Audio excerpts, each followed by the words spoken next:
Assalamualaikum warahmatullahi wabarakatuh. Sebelum memulai pembelajaran, marilah bersama-sama kita membaca basmalah. Bismillahirrahmanirrahim. Materi yang akan Ibu sampaikan hari ini berjudul Akidah Islam.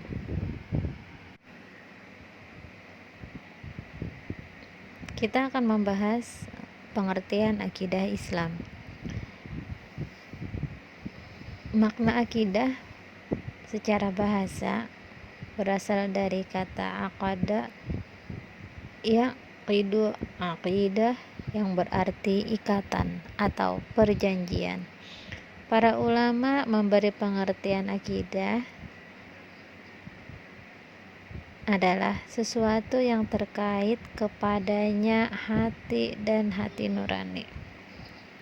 Dalam Al-Quran, kata akidah sering disebutkan, antara lain dalam surah Al-Ma'idah ayat 1 yang artinya, "Wahai orang-orang yang beriman, penuhilah akad-akad itu." Menurut istilah, akidah bisa diartikan sebagai pokok-pokok kepercayaan yang harus diyakini kebenarannya oleh setiap orang yang beragama Islam atau orang Muslim.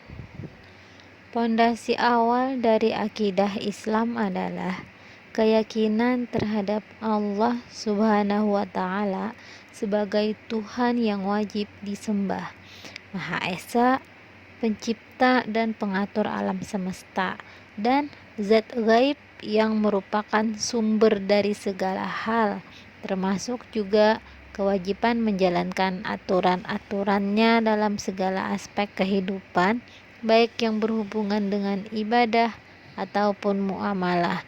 Dasar akidah Islam ada dua, yang pertama Al-Quran dan yang kedua As-Sunnah. Akidah Islam bersifat taufiki, artinya tentuan akidah Islam harus berdasarkan dengan dalil syar'i, yaitu Al-Quran dan As-Sunnah. Jadi, apapun yang ditunjukkan Al-Quran dan As-Sunnah harus diimani, diyakini, dan diamalkan dalam amal perbuatan kita sehari-hari. Sedangkan yang tidak ada di dalam Al-Quran dan As-Sunnah maka harus ditinggalkan. Oleh karena itu, Allah menjamin orang-orang yang berpegang teguh terhadap Al-Quran dan As-Sunnah Rasul-Nya. Dasar akidah Islam yang pertama, Al-Quran.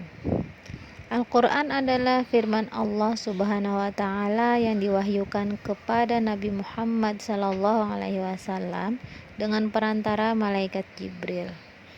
Melalui Al-Quran inilah Allah Subhanahu wa Ta'ala menuangkan firman-firman-Nya yang berkenaan dengan konsep akidah yang benar, yang harus diyakini dan dijalani secara mutlak dan tidak boleh ditawar oleh semua umat manusia.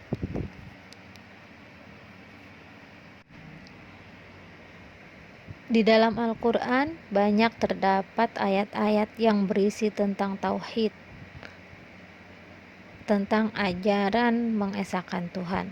Di antaranya dalam Quran surah Al-Ikhlas ayat 1 sampai dengan 4. Bismillahirrahmanirrahim.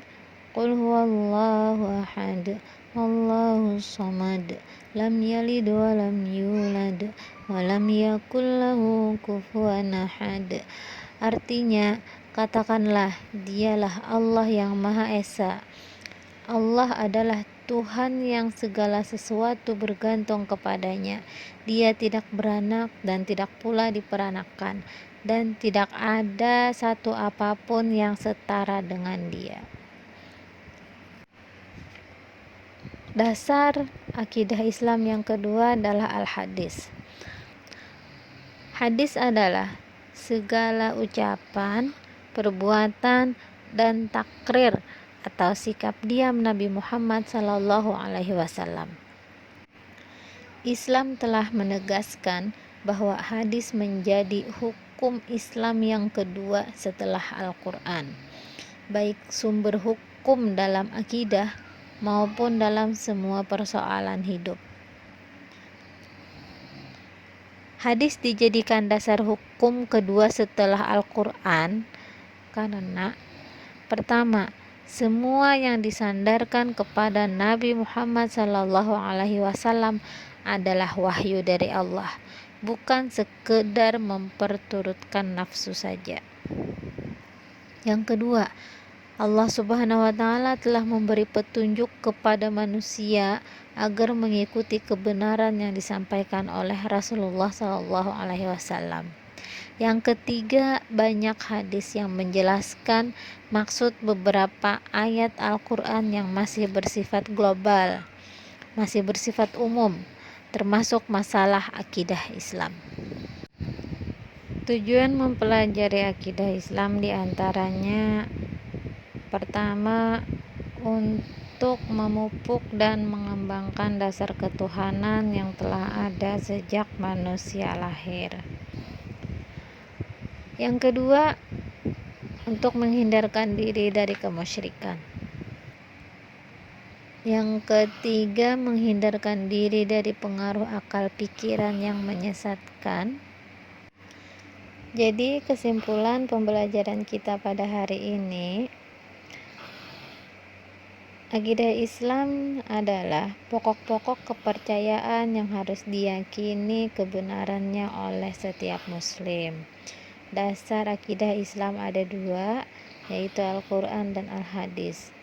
Pondasi akidah Islam adalah keyakinan kepada Allah Subhanahu wa Ta'ala, keyakinan hati kita bahwa Allah lah satu-satunya Tuhan kita, Allah yang Maha Esa, Allah yang menciptakan, dan Allah yang Maha segala-galanya.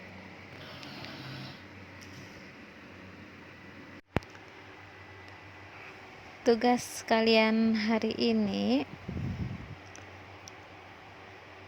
bagaimana pendapat kalian jika ada orang yang sedang bermasalah dalam kehidupannya dan dia datang kepada seorang ulama dengan tujuan meminta pertolongan untuk menyelesaikan masalahnya. Apakah yang dilakukan orang tersebut sesuai dengan akidah Islam? Kalau tidak, apa alasannya? Kalau iya, apa alasannya?